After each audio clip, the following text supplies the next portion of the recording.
독일의 수도 베를린에 위치한 B은행. 이 은행에서는 VIP 고객들의 귀중품과 고액 수표 등을 개인 금고에 철저히 보관하고 있는데요. 2개 이상의 비밀번호와 지문인식 등을 이용한 최첨단 생체 바이오 시스템까지, 그리고 직원 중에서도 VIP 담당 직원들만 출입이 가능할 정도로 특급 보안을 자랑하고 있었습니다. 그런데 2013년 1월 누군가 귀중품 보관실에 100개가 넘는 개인 금고들을 모두 털어서 어머. 약 1,000만 유로, 우리 돈 약 128억 원 상당의 귀중품을 도난당하는 사건이 발생했습니다. 와, 어떻게 저게 다 틀려요? 대박이다. 정말 최고로 철통 보안했을 텐데. 그렇죠. 네. 그런데 한두 개도 아니고. 한두 개도 아니고 100개가. 어. 경찰들을 더욱 놀라게 한 건 경보음도 울리지 않은 데다가 CCTV 어디에도 범인의 흔적이 남아있지 않았다는 것. 범인은 말 그대로 귀신같이 나타났다가 사라졌습니다. 제가 봤을 때는 예. 땅굴입니다. 아, 땅굴이라고요? 혹시 너니? 어떻게 맞췄지? 아니, CCTV 안 잡혔다며. 그럼 어디로 오겠어? 땅으로 오지. 땅굴 정답입니다. 정답! 기사의 기운을 확 빼네. 자, 범인이 이렇게 감쪽 같은 범행을 할 수 있었던 이유. 전문가 뺨치는 솜씨를 만든 터널입니다. 짧은 시간에 만들 수 있는 수준이 아니에요. 바로 터널. 땅 속에 터널을 판 겁니다. 저렇게? 오랜 시간 동안 야금야금 팠나 보다. 범인은 인근 지하 주차장에서 은행 금고를 연결하는 30m 길이의 터널을 매우 정교하게 팠는데 얼마나 철저했던지 이 터널 붕괴에 대비해 1,000개 이상의 나무 지지대까지 설치했다고 왜 합니다. 저는 와. 내부 공사까지 해놨네. 공개되면 압사당하니까. 그렇죠. 조사 결과 범인은 이 터널을 파기 위해 가짜 네덜란드인 신분증을 이용해서요. 은행 인근 지하 주차장을 임대했고요. 그리고 혹시라도 자신의 흔적이 남아있을까 봐 사건 당일 터널에 불을 지르는 철두철미함까지 보였다고 합니다. 그래서 영화 같은 은행 철도라고 보도되며 전 세계적으로 큰 화제가 됐습니다. 실제가 됐네요, 영화 같은 일이. 근데 어떻게 됐나요? 범인은 좀 잡았나요? 자, 그런데 다행히도 어. 경찰은 터널과 연결된 지하 주차장에서 수상한 한 남자를 봤다는 목격자의 증언을 확보. 그래서 그 내용을 토대로 30대로 추정되는 남성의 몽타주를 제작했지만 안타깝게도 아직까지는 범인을 잡지 못한 상태라고 합니다. 2003년 8월 28일 오후 미국 펜실베이니아주 모 은행 15분 안에 25만 달러를 가방에 담으시오. 이어서 남자는 자신의 티셔츠를 들어 보였습니다. 놀랍게도 그의 목에는 폭탄이 설치돼 있었습니다. 자살 폭탄 강도입니까? 그렇게 추측할 수 있죠. 봐야 될 텐데. 네. 긴급 출동한 경찰들이 곧바로 그를 포위했는데요.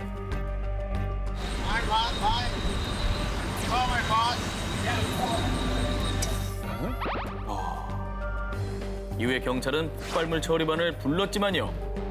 남자는 결국 그 자리에서 처참히 죽음을 맞이하고 맙니다. 아니 이게 무슨 일이에요 이게? 정말 영화 소우에서나 나올 법한 너무 잔인한데요. 너무 잔인한 이 수법인데요. 조사에서 밝혀진 남자의 정체는 평범한 피자 배달원 브라이언 웰스였습니다. 그의 차량에서 발견된 의문의 문서, 창구 직원에게 요구 조건이 적힌 쪽지를 건넬 것, 돈이 담긴 가방을 들고 다음 지시문을 찾을 것, 이런 범행 지시사항이 상세히 적혀 있었습니다. 웰스는 자신의 말대로 인질이었던 걸로 추정됐지만 그러나 그는 이미 사망한 상태. 그렇게 사건은 미궁으로 빠졌습니다. 그런데 사건 발생 한 달 뒤 빌 로드스타인이라는 남성이 자신의 집 냉동고에 시체가 있다고 신고한 건데요. 그리고 자신의 전 여자친구였던 메조리 암스트롱이 자신의 동거남이었던 제임스 로든을 살해했다고 증언. 그런데 2005년 4월 메조리 암스트롱에게서 뜻밖의 증언이 나오기 시작합니다. 바로 2년 전에 발생한 은행 강도 사건의 진범이 자신을 신고한 빌 로드스타인이며 폭탄으로 죽은 피자 배달원 웰스는 인질이 아니라 공범이었다고 밝힌 것입니다. 자, 그런데 그녀가 지목한 주도자 빌 로드스타인은 암스트롱이 증언하기 10달 전 림프암으로 이미 사망한 상태였습니다. 결국에는 진상을 알 수 없게 된 거네요. 그렇죠. 그 여자의 말만 그냥 믿을 수는 없는 거 아니에요? 그렇죠. 그렇기도 하네요. 그리고 이번엔 마약 판매상인 케네스 반스의 등장으로 새로운 국면을 맞이하게 되는데요. 이 모든 사건이 암스트롱의 계획에서 비롯된 것이라고 밝힌 것입니다. 게다가 그를 인질 역할로 설득해 범행에 참여시켰다고. 허. 범인이 잡힌 뒤에도 여전히 풀리지 않는 의혹들. 과연 피자 배달원 웰스는 공범이었을까요? 그리고 이런 짓을 꾸민 진짜 주동자는 누구일까요? 2010년 8월 17일 콜롬비아 남서부의 마을 푸에르토 아시스를 발칵 뒤집은 사건이 발생했습니다. 3일 이내 동네를 떠나지 않을 때에는 살해하겠다. 자, 이렇게 얼굴책에 업로드된 한 글 때문이었는데요. 이 경고글과 함께 올라온 건 69명이나 되는 10대들의 이름. 에이? 처음에는 다들 누군가의 장난이 아닐까 하고 학부모, 학교, 경찰들도 별다른 주의를 기울이지 않았는데요. 그런데 SNS에 인터넷 살생부가 올라오기 이틀 전인 15일 오토바이를 타고 가다 의문의 총에 맞아 숨진 두 청소년의 이름이 리스트에 있었다는 것을 확인. 이 사실을 뒤늦게 발견한 경찰들은 20일 특별대책회의를 하는 등 비상이 걸렸고요. 사건의 심각성을 인지한 콜롬비아 당국에서도 인터넷 전문가를 포함한 특수팀을 꾸려 마을로 파견, 그리고 사건에 관련된 거라면 모든 제보를 받겠다며 330만 원 상당의 보상금까지 걸었습니다. 하지만 그 모든 총력전이 무색하게도 암살 리스트에 있던 19세 청년이 피살, 어머. 이어서 16세 소년이 다치는 사건이 발생하자 도시 전체가 패닉 상태에 빠졌죠. 와, 진짜 무서울 것 같은데요. 자, 그래서 일부 학부모들은 혹여 자신들이 타깃이 될까 자녀들을 도시 밖으로 피신시키기까지 했는데요. 뭐 사실 어떤 위험이 있을지 아, 모르니까 두렵죠. 당연하죠. 네. 동네를 장악하고 있던 로스 라스트로조스라는 갱 조직과 콜롬비아 무장혁명군 소행으로 범인을 추측하기도 했지만 그 어떤 정황도 단서도 없어 연결고리를 찾는 데는 실패. 단서가 너무 없어서 답답해요. 이게 뭐라도 하나 있으면은 그죠? 추측을 할 텐데. 네. 그러니까 말이죠. 미국 캘리포니아에서도 가장 경관이 아름답다는 산타모니카 산맥에 위치한 말리부 크릭 주립공원. 그중에서도 광활한 자연과 함께하는 공원 내 캠핑장은 가족들과 연인들의 핫플레이스인데요. 그런데 이 말리부 크릭 주립공원에 또 다른 이름이 있었으니 바로 죽음의 총성이 울리는 곳. 아니 왜 그런 이름이 붙었죠? 소리가 막 들리나? 이 핏빛이 드리운 사연은 2016년으로 거슬러 올라갑니다. 말리부 크릭 주립공원의 남쪽 산책로 해먹에서 자고 있던 제임스 로저 씨. 큰 소리가 나고 갑자기 팔이 뜨거워졌어요.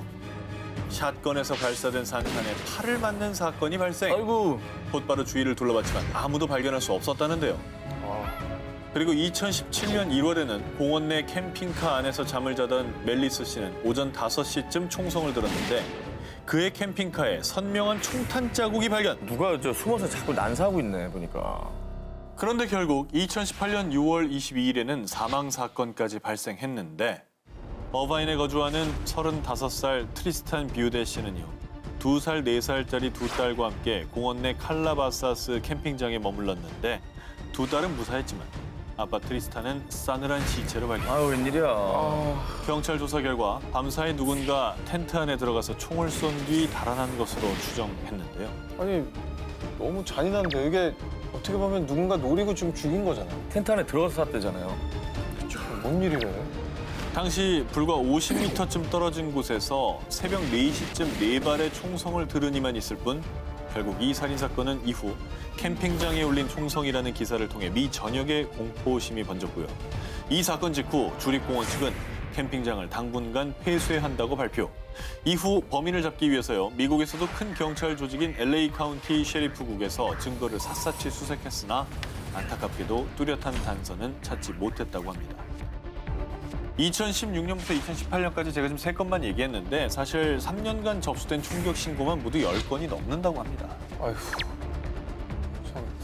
아니 그러니까 의아한 점이 한두 개가 아닌 게 대상도 특정이 안 됐어요. 일반인을 대상으로 한 묻지마 총격이잖아요. 그렇죠.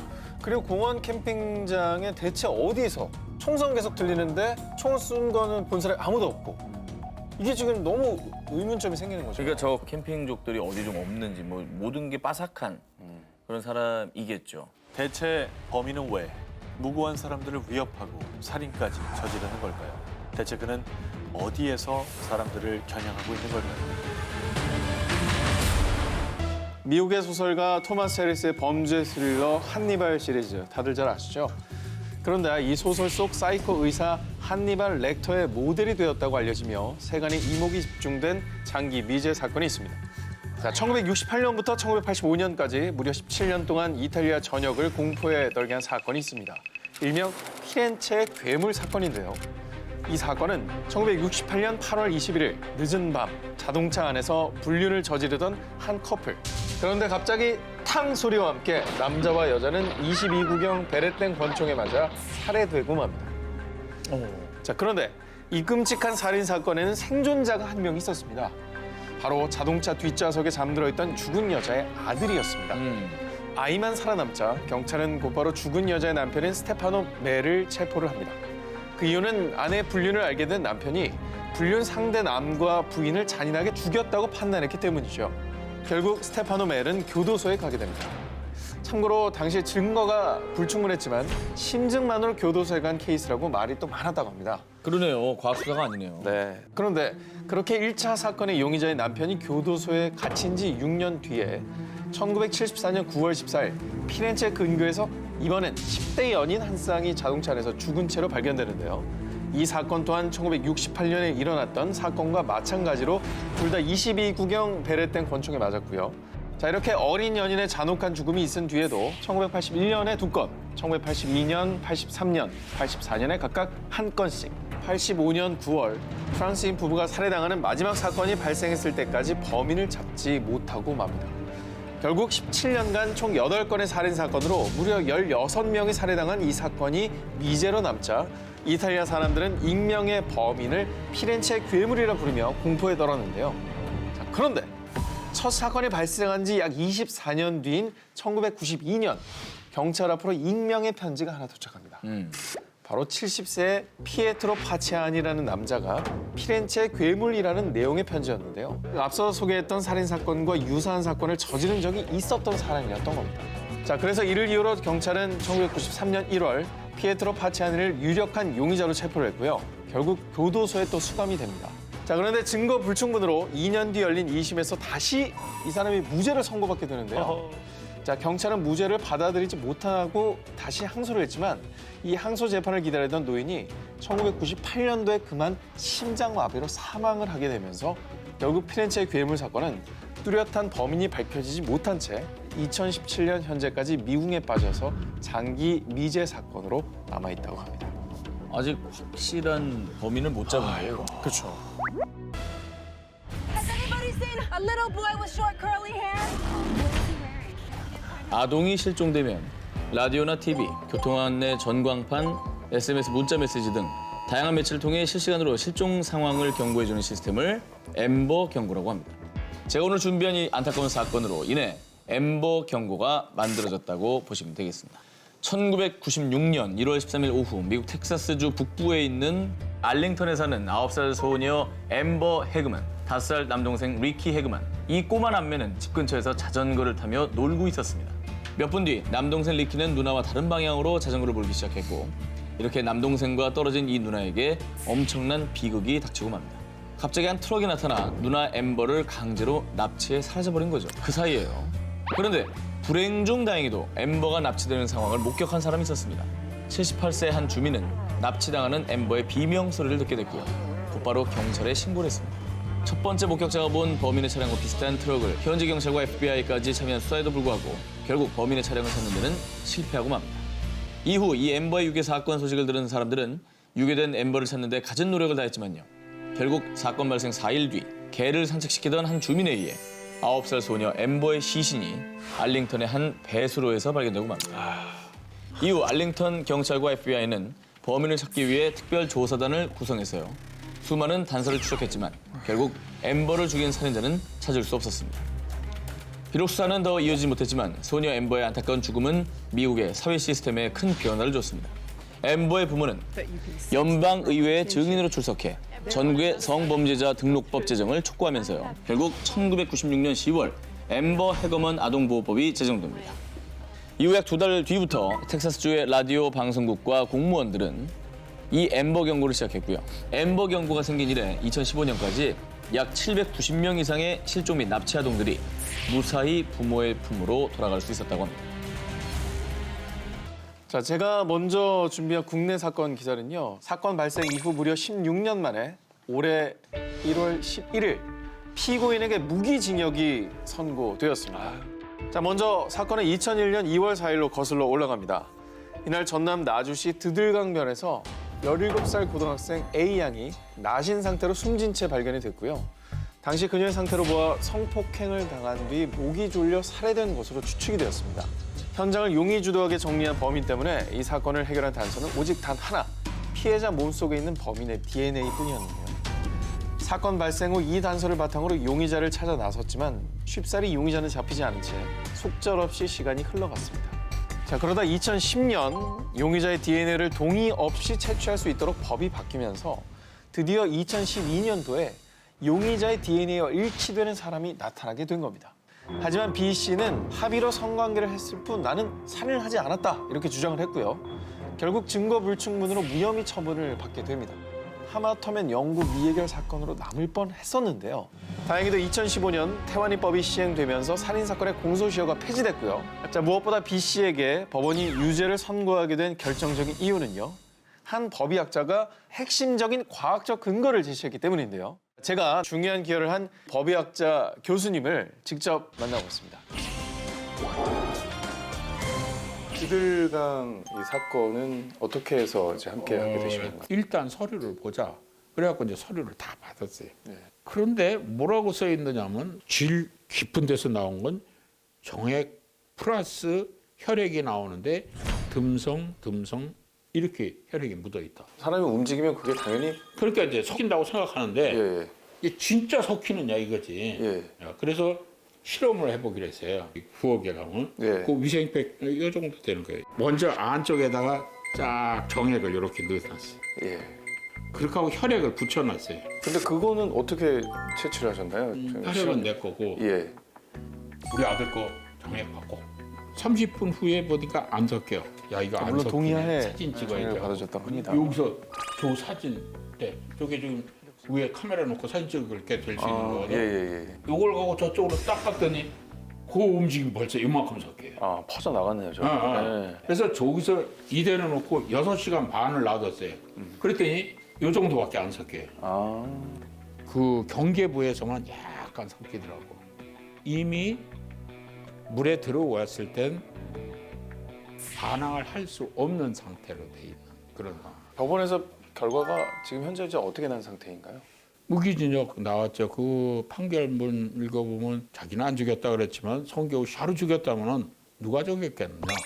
진례에 정액 있는 사람이 죽였지 않겠나? 그렇죠. 그래서 이 사람 움직일 겨를도 없이 묻힐 수도 있던 사건이 이 실험을 통해서 이게 또 범행이 밝혀지게 된 건데요. 어쨌든 진실 밝혀나가는 거 이게 이제 우리가 할 일이고 그거를 아주 제일 잘 만들어졌을 때 그때 기쁨을 느껴야 되겠지.